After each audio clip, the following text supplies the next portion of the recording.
I'm Batman. Easy, miss. I've got you. You've got me? Who's got you? Mr. McGee, don't make me angry. You wouldn't like me when I'm angry. I'm a doctor.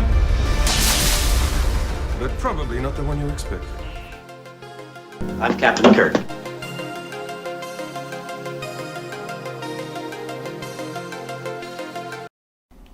Welcome everyone to this special Geek This Week presentation, and this is the Doctor Who panel from Pensacon 2020 at the Saenger Theater in Pensacola, Florida.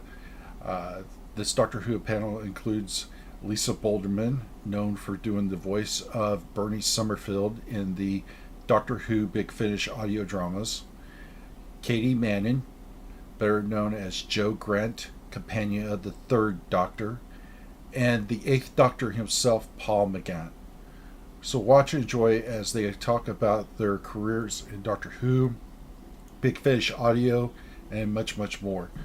And don't forget to leave a like on this video, and check out all the other great content on the Geek This Week YouTube channel, including other panels from Pensacon, panels from Fanboy Expo 2016, and much, much more. And thank you all for your support.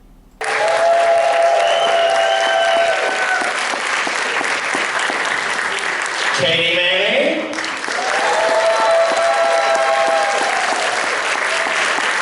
and the Doctor himself, Paul McGann.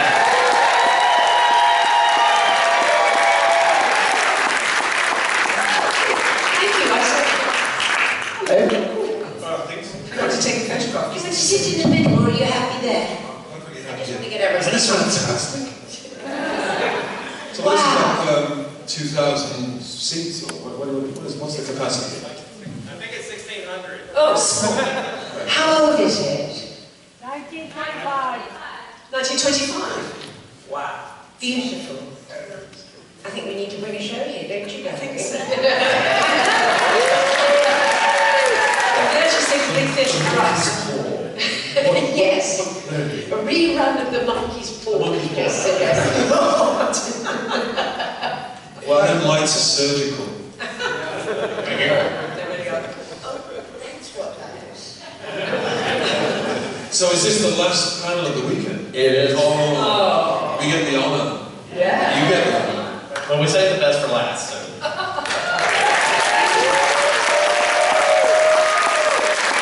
I thought your daughter was going to interview us. Well, she would if she could. In her little sparkly tutu. All right, so I'm having a little mic difficulty, so when it comes to question time, just shout it out. Project your question. Is that a Juliet balcony? Yes. That's a Juliet balcony. Yeah, it's all coming back. I think we're a little past Juliet now. The Juliets used to be little platforms that ran at the side of the stage. Those were the Juliets. I don't know why. Maybe it was when Romeo stood to look up at them. Maybe. Anyway. Thank God you're here. I know. I just think we need this stage wider. See, we decided not to do Doctor Who today.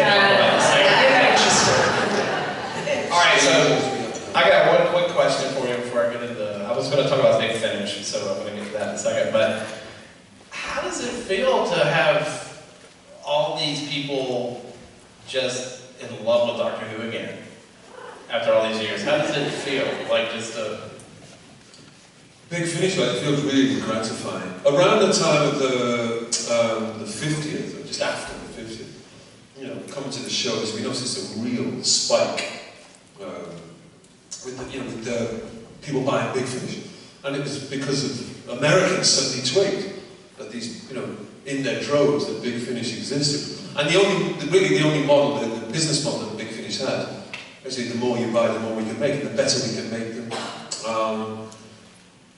And it was slightly frustrating, I know, for years prior to that, God, if we can only get this off the ground probably in North America, you know, well, let's face it, even people think not in a drive for 6 hours, 7 hours, you know, that's a box set. Kind of thing. Anyway, when it finally happened, it's changed everything. I don't know about you, but whereas Well, we may have met, like, it used to be that just a few years ago, we might have met twice a year, once or twice a year. Now it's 4 or 5 times.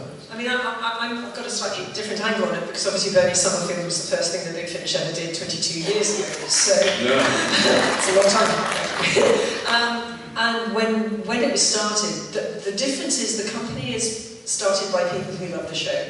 It wasn't a cynical gesture to go, there's money in this. They go, we know that there is money for the old dog yet, you know. And they obviously didn't have the license for Doctor Who. They'd seen other companies skirt very close to the legal line with the BBC, with other audios that weren't Doctor Who, but were Doctor Who, and it was a bit shady. So they did things right from the start. Now, Bernice Summerfield audios ran for a year, and they got the rights from Virgin Publishing and Paul Cornell, who created the character. They obviously took the Doctor out of the adaptations of some of the novels. And then the BBC heard those because we had a great editor and a guy called Alistair Locke. We had great casts, something called Mark Gatiss was in it. Never heard of it again. And sadly. Anyway, it was very good. And the BBC said yes, you can apply for the license, because they did things the right way. They get every Doctor at that point, you know, it was Colin and Peter and Sylvester on board. And I was trying to remember the first time we were aware of an American market. I mean, I went over to Chicago, I think it was, my first ever time in America in 1998, in order for them to introduce the whole concept of this. And people were sort of jumping on board, and it wasn't until I was back in a very early Gallifrey in LA that it just mushroomed, and then they got more guys on board. Of course, you know, the more doctors you get on board, the more legitimate they were in the fans' eyes. And the quality was good. That's the difference. The bottom line is the writing. And if you get good enough writing, you get the actors are going, oh, this isn't what I thought it was going to be. This is good. And of course, over the years, they've been very clever. They've gone into the Companion Chronicles And other things, which I can talk about in a minute. Yeah, I had it for a long time. And various other characters. And they've seen the little strands grow, and the quality has maintained. And that is the bottom line. And I think the whole thing with Doctor Who is that when it came back on television with Russell T Davies, that was another person. The great thing about Doctor Who is the enormous love, because nearly everybody who's been involved in it has either been a fan, and therefore that comes through in every way, and in Big Finish, who bridged that gap when it came off. And so people who were terribly sad and stressed out, oh, it's not happening, what we're going to... Then, obviously, you had Bernie Summerfield. And well, they're very respectful of, I'm cautious with this word, canon, and, you know, time lines and that.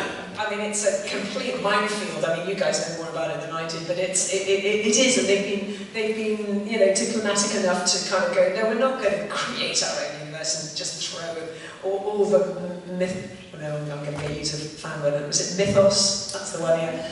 God, I should know these words. Anyway, and they respect that because they know the subject, and I think that you guys have appreciated that as well.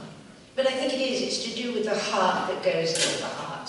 But it's to do with the heart that goes in it, because that's the most extraordinary thing about Doctor Who. That's what makes it. That's that family feel to it. It's all those connections, and that, you know, nearly everybody who's in it, writing it, Mark Gatiss, you know, people all grew up and they were inspired by this show to go on to do other things, you know, whether to be actors or writers. And as you say, you're only as good as your script, and so having great script writers. And also now what's lovely about Big Finish is not only do we get to play all sorts of other characters, but we also, they bring in all sorts of other television shows that were, you know, exactly. And they also gave me an opportunity to record a play which had nothing to do with Doctor Who that I wrote, Not a Welsh Woman, where I played 26 people. Well, that's all my personalities went out to work. And I'm so nice when they're all working. But you know, so they're so supportive, and it really is a joy. And they can cross-hatch suddenly, you know. you can put Joe with Torchwood. I've just done The Green Death, you know, things like, you can, and then working with Sir Derek Jacobi, you know, as Joe Jones. Something that would have never happened. Crossovers, cross-hatching, I was calling. Is that the right word? I think we do have to be very grateful to Russell T Davies, because when the new show came back out, he was a great champion of Big Finish. I think we were all very nervous that that was going to be the end of the lunch, you know. And he apparently really, that there was a producer who didn't know about us. It came, I don't know whether it's apocryphal, this story about this piece of paper with the name Big Finish on.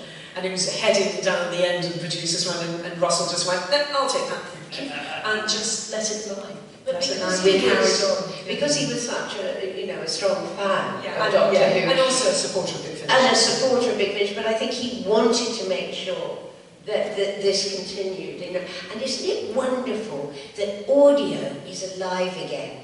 I mean, it's company in the car, it's wonderful at home, you know, when you're doing something at home, and it also leaves a big space in your head for imagination. I grew up with the wireless darlings, and do you know what that is? It's a radio.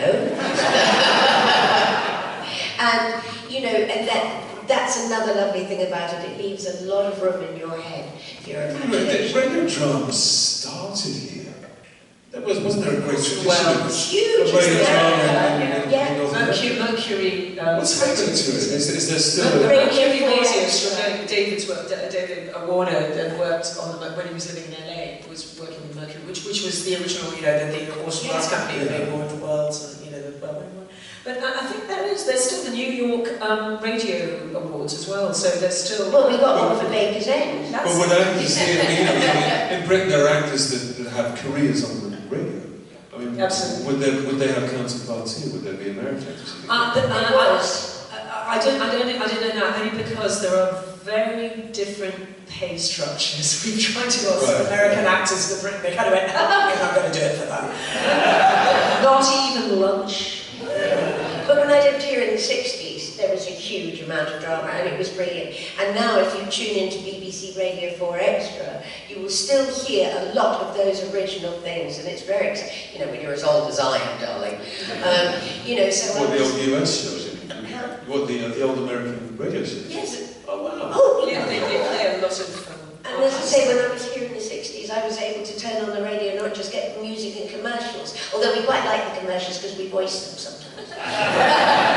That's another story. Yeah. When you first joined, Paul, I'm interested to know, what was your perception of the company before you started doing the place where you finished? Did you have any idea?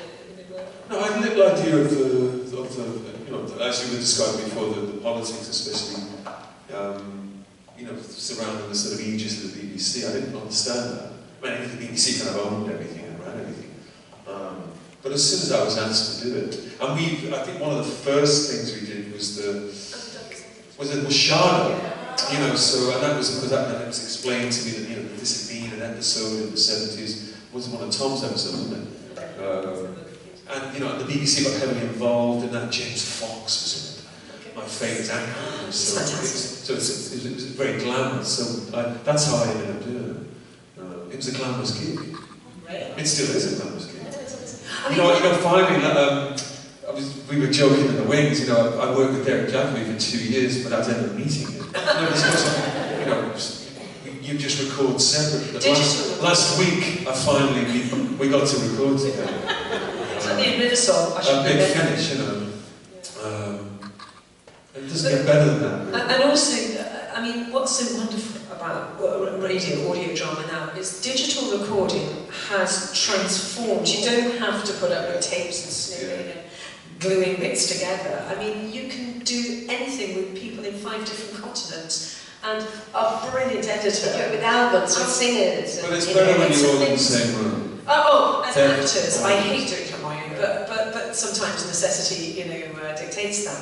But the final product, I remember even hearing as long ago as 20 odd years ago, when digital recording was pretty much in its infancy, the first Bernice, because I was used to BBC radio drama, you know, you do all your technique at drama school, and you do all your approaching and all that sort of stuff. And we were in a really dingy old basement in Elephant and Castle with one microphone in the middle and a guy with a DAT machine in a corner. I thought, this is going to sound terrible. And it didn't.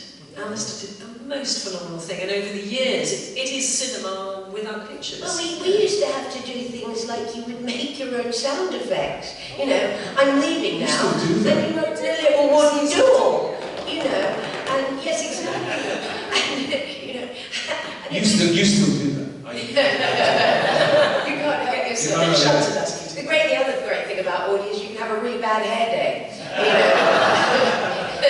I'm interested, how many in the audience actually knew about Big Finish? Oh, that's pretty. All present and heard. Yeah. And just who asked them? Yeah, exactly. You asked some questions. Now you come on, you do the talking. Is that possible? Yeah, Oh look, he came on to moderate and give his time. He's being circumvented. I did have one quick question for Katy about Big Finish. Did you hesitate at all when they were talking about doing Third Doctor Adventures without John? Yes, I played John for so long. I really did. I played everyone. I played the Brig, I played John, I played Joe. And then we threw in Iris in a couple, you know. And I was like, which was wonderful because I'd done it for so long. And then when they introduced me to Tim Treloar, you know, I was listening to this voice and I had goosebumps on my arms. And also because what you have to remember is audio, you have to be, it's very physical. Even though you can't move from the room, everything you do, every character you play has a different physicality or you can't get it. You know, you can't just put on an accent. You have to do everything that goes with it, but you can't move around too much. But so working with Tim, and I'd say to him, and it was so brilliant because it's not an impersonation just. You've also got to find that soul, that heart, which he found so beautifully. You know, because otherwise there are a lot of brilliant people around who do impersonations, but when you're doing something like that, you've got to give it a lot more. And the lovely thing was, I suddenly said to him, well, John, at that point, when he'd say that to me, he'd go like that. And the moment you start to think, or put your hand on your hip, you'll be fine here, you know, and things like that. And he is extraordinary. And I have to tell you, I got locked in the toilet once, and when we just started working, I'll just quickly segue into this. And we've been working together, and he is such a lovely guy. He actually just helped in the Dr. Dolittle movie. Oh yeah, I went to see, and it's so funny because, who's the actor? Robert Downey Jr. And he was coming over to LA and working with Robert Downey Jr. And yeah, and of course I'm watching it and I'm thinking, that's Tim. Because you get every little nuance as Tim. Anyway, just to tell you how he became my doctor, I got locked in the loo and they were all gone off for lunch and I thought, well, I can't disturb them having lunch. I'm locked in the loo. And there was a couple of books in there, so I thought, well, look, I'll give them 20 minutes to have their sandwiches. You know? Because I'm that kind of a woman, you know, I'm not going to suddenly go, oh, I'm locked in the toilet. So I thought I just sort of hung out there for a little while. And then I thought, right, time's come now. And apparently there was, where's Katy? Which happens a lot. And, but nobody bothered to go look for me, you know, they were probably very relieved. So was I. Anyway, so then I thought, so I made the phone call to David Richardson to say, darling, I'm in the loo. He said, why didn't you say so? I said, well, I thought I'd let you eat your lunch first, you know. And so next thing I know, Tim Treloar is outside the bathroom, breaking the door down. And as he broke the door down, I looked at him and I said, now you are my doctor.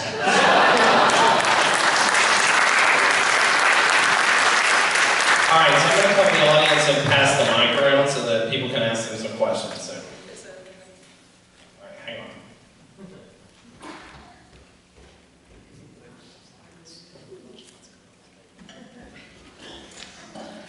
All right, I'll go here first. So obviously there was some high hopes when we did the American version of Doctor Who when you came in, and you did a fantastic job. And I know that the U.S. did an amazing job. Of course, the U.S. suffered by not being able to see that amazing hair that you had at the time. But what were your thoughts when you realized it wasn't going to progress to anything else? And then, how did you feel when you had the chance to come back for that Night of the Doctor mini episode? Because it was a pilot, a TV pilot, and it's, in fact, it's the only pilot I ever made, but I'm sure that most pilots are the same. The understanding is while you're making the thing, nobody on the set's going to tempt fate and say, yeah, it's never going to go, although the chances of any pilot getting made are quite slim. So you go along with this idea, yeah, we're all going to reconvene, we're going to convene in 6 months from now, and it's all going to go, and it's all going to be great. We shot that thing in Vancouver in the January, we were going to meet again in October. Our kids were little at the time, they would send us around with them at schools, houses in the bay. That's how it was going to be 6 years. The kids were going to be Canadians. I was going to be rich. And you start spending the money before you have it. Anyway, and then nothing happens. But that's showbiz. That's what it's like. And somebody called said, no, it ain't going to happen. Overnight, we'd seen the figures. And then the next Monday you're doing something else. So in answer to your question, that's normal.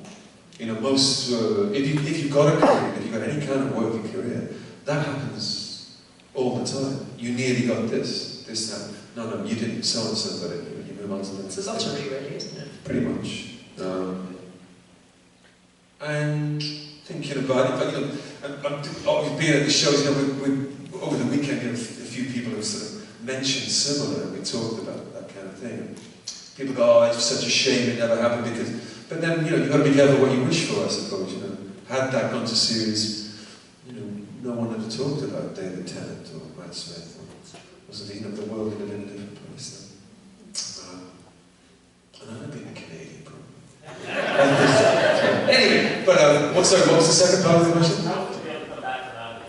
That was joyous to come back even just for, particularly just for 5-6 minutes. That was a great thing. Did the list of assistants kind of left Bernice out? Better? Someone never on the list. It was like, I know. You know why? Because it didn't fit on the little piece of paper that on the spot. We shot that thing in a day.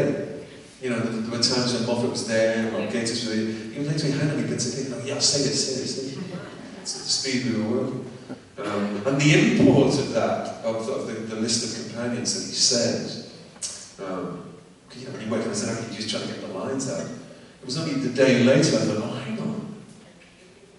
And I can't tell you, the fans went completely bananas because everybody knew it's not canon, it's not canon. Oh, it's canon! That was a nice thing, it was a nice touch, and a lovely thing to be involved in. When the thing came back, we made the pilot, the so-called movie in '96. The show comes back 10 years later, and again, just a normal acting thing. When the phone didn't ring in 2005, I was disappointed because you take it slightly personally for about 10 minutes, and then you do the next thing, and thinking, and I was worried at the time that, again, briefly. That okay, I get it. They're just gonna. I'm gonna go the way of Peter Cushing. They're just gonna ignore it. What was your perception of Doctor Who before you took the gig? I I watched it as a child. You did watch it as a child. Yeah. And Bill Harper was 900. I watched it as a. Well, there you go. The thing is, when we were children, of course, there were only 3 TV channels. So everybody watched everything, even if you weren't a fan of something. And you did. I can remember going to school as a kid, and whatever was on the TV, and particularly things like Doctor Who. The next morning, the kids in the playground would be acting the scenes out. So you knew these things. You knew what was on. And it was so, from my childhood, growing up even earlier with television, when that came on, it was so wacky and extraordinary compared to Ragtag and Bobtail and things that, What was that, like a gangster? Flower men and, things like that. It's an odd world. I mean, it was, I liked the early, obviously, I have to remember Hartnell and Troughton and Yeah. obviously Pertwee, but that, and I'm not going to be too controversial. Oh, The new series, even from as far back as Chris Ecclestone and Tennant, is that it lost its oddness because of like the radiophonic music, that kind of soundscape, the strangeness of the environment, the silences, and it became suddenly kind of overblown. For my taste, it became overblown, but that's just because But I think I was going to say, when we've grown up with what we Yeah, we're always going to have it. I'm loving it. It's working for me hugely for some reason. But the wonder. I just tell you something which I think is really touching, was to think that William Hartnell, who, let's face it, everybody who's played Doctor Who has been an incredible actor, and they've all brought their own piece of extraordinary magic to it. Whether, and we're all going to go, oh, that's my favourite, no, that's my favourite. It's whatever was with you at the time when it touched you. But what was so lovely was to think that William Hartnell, who was the very first, so since it created it, if you like, we did the Three Doctors, so, I got to work with the three. But wasn't it lovely that this man had been so ill, and it took a very long time just to get that tiny bit, and then he died. And so he actually went, having done that very last thing of the thing that gave him such an extraordinary time as an actor towards the end of his career. And so really we always have to kind of, and it was so touching seeing him do it. It really, really was. Next question. Next question. This question is for all three of you. Is there a possibility we could see a Big Finish drama where Bernice Summerfield and Joe Grant team up with the 8th Doctor? You make these decisions. If I said yes now, they'd have to, but I have no idea. We're never talking about these things. I mean, we worked together once. Yeah. A half an hour one. That was a few years ago.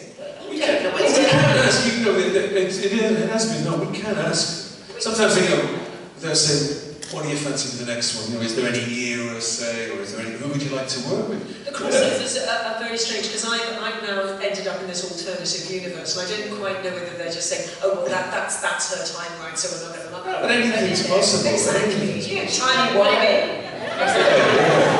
Yes. One just has to ask. Yeah. Also, John Bowerman, actually, they said to him, what do you want to do? And he said, oh, we'll work with the maggots. Well, I go with the maggots, but, things like that. There's a company that's gone for that long. They've got to be doing something right, and they will be, obviously there's any certain amount of crossovers. You could, maybe not a certain amount of crossovers. We've got Nicholas Courtney back too now, because we've got John Horshaw. John Horshaw is doing Nicholas Courtney. And again, I'm sure it divides a lot of fans about recasting, and you were talking about not doing impersonations. I've been directing the Companion Chronicles for quite some time, and obviously the companions do voices of the Doctors, and people go, oh, that's very accurate. And from my point of view as a director, I'm not interested in accuracy. I'm not interested in impersonations. I'm interested in them getting the spirit of the character that they play. Exactly. And she's very good. But you get the feeling. It's a spirit. You've got to have the heart and the feeling, and things like that. It's a performance like anything else, and we get a lot of people going, oh, I know somebody who does the voice really well. No. And there's a difference between doing a voice and being an actor doing a character. Absolutely, and I think that's why Big Finish are very, very careful. They are very careful. And they were very sweet. They asked me how I would feel. I said, quite relieved, actually. But, it was lovely. But nobody ever complained about John because John wasn't with us anymore. No, so it was, they all knew that I was doing that. But it was really frightening to Matt Smith. I think they do care very much about what we feel and what we think. There's so many complications because, I'm just working with Caroline Ford on this new series called Susan's War that's coming out next month. And she's fantastic. She's got the energy. But there's also somebody who plays the younger Caroline Ford, who'd been in the kind of homage program to the making of Doctor Who that Mark Gatiss wrote. And there's always going to be that slight crossover, and you go, are you going to get Carol, or are you going to get the new girl? You know, and that's always going to be. I'm not involved in the other series, but I mean, I stick with my originals. I just like being old Joe because it's so much easier. Because I stand on tippy toes to play young Joe, because your energy's up here when you're younger, and so I do that. And then suddenly when I get you, I think, oh, thank goodness for that. You've got to be realistic, because people's voices change and and some of them, some performers are fantastic and still got the energy that they had, however many years ago. But it does divide people. But I think on the whole, Big Finish have been pretty circumspect about how they use recasting. So, I mean, everybody's alive in your series. Right? No. Depends on how long we go. Until the purges. Oh, no. Anyway, next question. Terrified, yeah, exactly.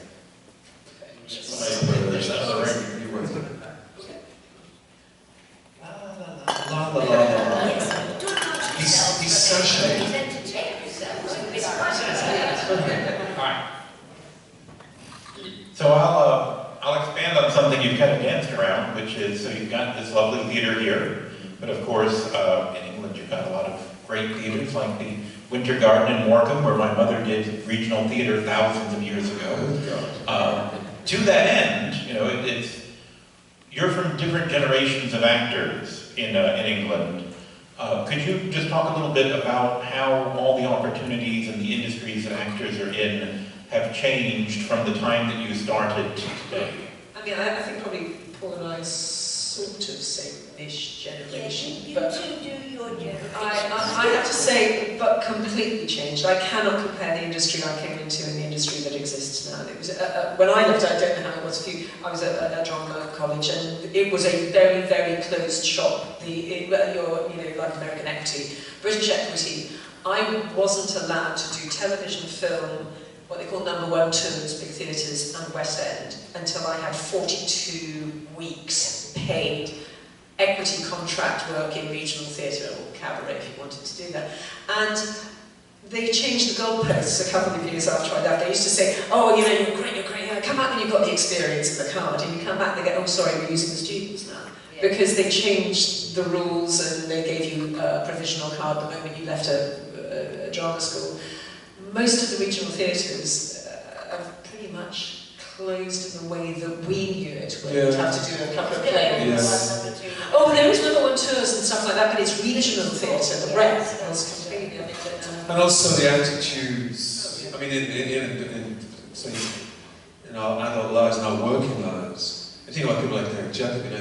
He probably worked at a time when, as a young actor, when it was still slightly déclassé to do television or film. Yeah. You had to be, you were a theatre actor first, that was your craft, That's changed, and these things are inevitable, they really come, they go. So in combination, the theatres themselves, the buildings themselves, like the theatre you mentioned, those places are, if they're still standing, are nearly or empty, or they're bingo halls, but that, so economically things have changed, but also, the working attitudes have changed. Television now is a thing. But what has happened, although as you say, a lot of them now only do pantomime, this people, but what's happened is lots of tiny little theatres have opened up, doing new plays and giving new writers an opportunity. The only disadvantage to the fact that what we call fringe has grown, rooms over pubs or even little regional arts centres, is that you don't get paid very much. And to actually earn a living, I mean, we got, in regional theatre, I mean, I did a lot of rep when I first left drama school, kind of 6.5 years ago, all over the country, and you got paid a living wage. That was what your guarantee was. Now, I mean, on fringe, it's beyond a joke. You do it as a favour more often than not. So how young actors actually, people talk about honing craft, it's a bit of a slightly fancy way of saying just getting experience, You don't need to be a member of Equity anymore. No, you don't. I mean, which is bringing in, well, I won't even go there, I'm not going to say. Paul is absolutely right, saying that it wasn't wasn't a thing to go into. I mean, we were, even becoming an actor wasn't. Well, the training as well. I know when I trained in the 70s. I suppose just at the end of that sort of era, where there were, of course, there were no lightweight cameras in those days. That was about to happen, but so. There was a little radio studio, and this was at Raleigh, this was like one of the big London schools. So you could train for radio, that was easy, to have a little radio studio, because there were no cameras, cameras were too big enough. So there was no camera training, so they were all essentially still stage schools. You went to a stage school. And you might end up on the television, but most British actors, UK-based actors, were theatre trained. That's what it was. Now, because I'm still part of and a patron of that school, of course, with the new technologies, they make films there now, quite right too. And I'm slightly envious. I wish you could have. I just wish that when we did everything, that there's an assumption that acting is just acting. You cut your cloth according to whatever medium you're in, and there is a flavour now. This is me being a bit old-fashioned about it, but there's a flavour now about you mustn't act. You go into class, you can't act. And you go, but the thing is, it is acting. It's just how convincing it is. And people go, oh, you do stage. They all think you're going to come on and do this. At least we can. But do that. But actually, you talk about the radio stuff at college. From a director's point of view, my problem is now that young actors see microphones and they kind of because they think it's all, but radio is much more akin to theatre than it is to television, because as you were talking about that physical energy and the vocal energy, you need just to give it a bit of oomph. This room, for example, forget if any actors in the room, forgive us, I'm talking shop, but this is a sort of smallish, medium, what is it, 12, 1500? Ordinarily, if you work in a space like this, there'd be no mics. And probably the acoustic in here is probably really good. So we could be playing a scene. It might be a scene late at night. It might be just two of us, and we're having to whisper so the neighbours can't hear us. And there's 1,200 of you people out there. There's no microphones, and that's what you were trained to do. And because they're tricks, they're techniques, that's what you learn. They were great to learn, it was a joyous thing to do. Can I just say that, listening to both of you, because can I just go back a lot of years? I was in the 60s going to drama school. I just want to give you the flow of, Now, when we went to drama school, we did not call it college, because it wasn't, it was school, drama school. And 15 would go in, and you were very lucky if 3 came out, because they'd get rid of you all along the way so that you had an understanding of what the business was like. We also did stage management, we did directing, we did lighting, we did everything, so that if you were... we did... Lots of drinking. Lots of drinking. You speak for yourself, it was the 60s, honey, I know what I was doing.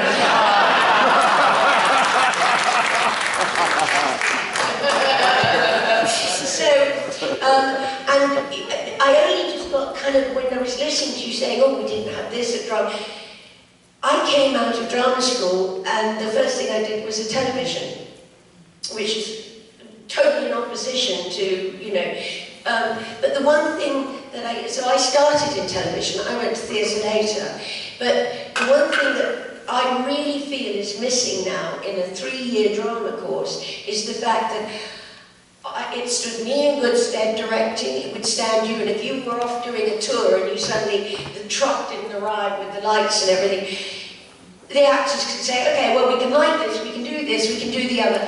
I started in live television, where you were running from one set to the other with cameras that were the same size as Chewbacca, and wider, and they could mow you over and kill you. Right, which was very interesting because it was live, and if you weren't on that set, there was nothing going on.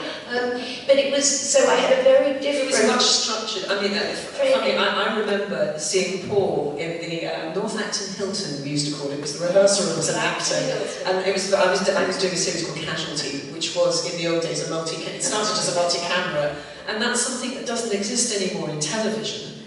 Is this idea that you go and rehearse. you have producers run, you'd have a camera plot, so, you know, and then over the years that has been filtered out, and they'll hand you a script. So Doctor Who would have rehearsed that? Yeah, you were doing one for the mutineers.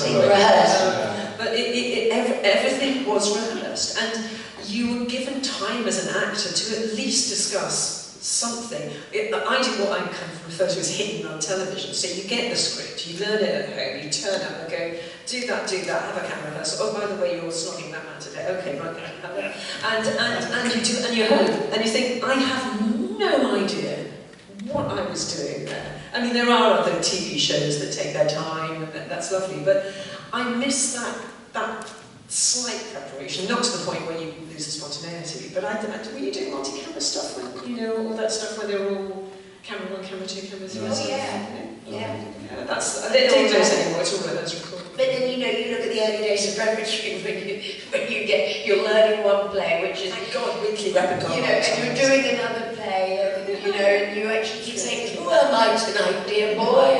You know. Look, we have time for one more question, so. I'm furiously waving his left arm. Sorry, man. Sorry, man. So, as part of Doctor Who, it's a little bit different than many other characters you might play, in that this epic character is not one play, like Robert Guillaume in Men of La Mancha, who played the same character for 40 years. He was the keeper of the same character, the same story.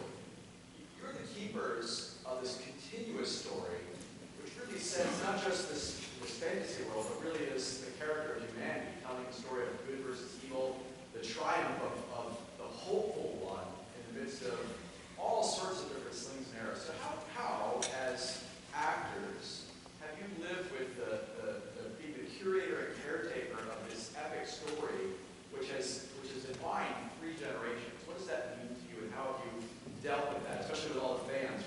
I think beautifully described, so. But if you've dwelt on the magnitude of it, all the time, you'd crack, you wouldn't be able to do it. You know what I mean?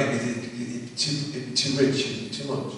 When quite simply, it's a great story, it's a hero's journey. And you know, we came into acting to be storytellers. That's the beauty of it. Run around like kids, dressing up and telling stories. There's still a simple joy to that. There's no real answer to your question except to say that the excitement of it is constant. I can see it in Jodie's eyes. I'm not, you know, in that first 10 minutes, 5 minutes when she arrived in that first episode, she's got it, she had it. You know, and all that you can think. I mean, most of us when we first played the Doctor, for example, you know, of course you're going to get nervous because they're big shoes to fill. You know, people have done it before you, and it's a bit nervy. But you know, that first 5 minutes when she arrives, completely nailed it. The joy in her eyes, you know what I mean? That sense of it. That's it. That's what it is. And as actors, really, that's as good as it gets. Anything else is kind of out of your control and out of your, you know. It is the most unique program ever. I mean, I know there are another long genre that have gone on for years, but this is just something that, I mean, personally, it was a job I did, you know, obviously I played an alien, you know, 30 odd years ago, and it's a job that never goes away, but it's a job that introduces us to you guys, because I know people who've done the show who aren't aware of the passion and the importance of Doctor Who in people's lives, and you see the transformation from people who are incredibly ill, who have found a voice through Doctor Who, to people who just go along and play Daleks every week. You know, I mean, it is a passion and a spirit to a program that is like nothing else, and to be involved in it in any way is extraordinary. That's what we call it, you know, it's the family, isn't it? It's like, you know, the Doctor Who kiss, once you've had it, you're sort of part of this whole thing. But we also have to remember as actors that without you, there is no show.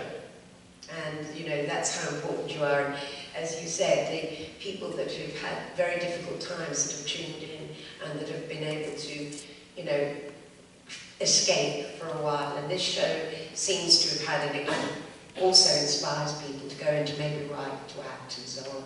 It's a very beautiful thing. I'm so blessed to have been part of it. Well, thank you guys very much for being here. Thanks, everyone.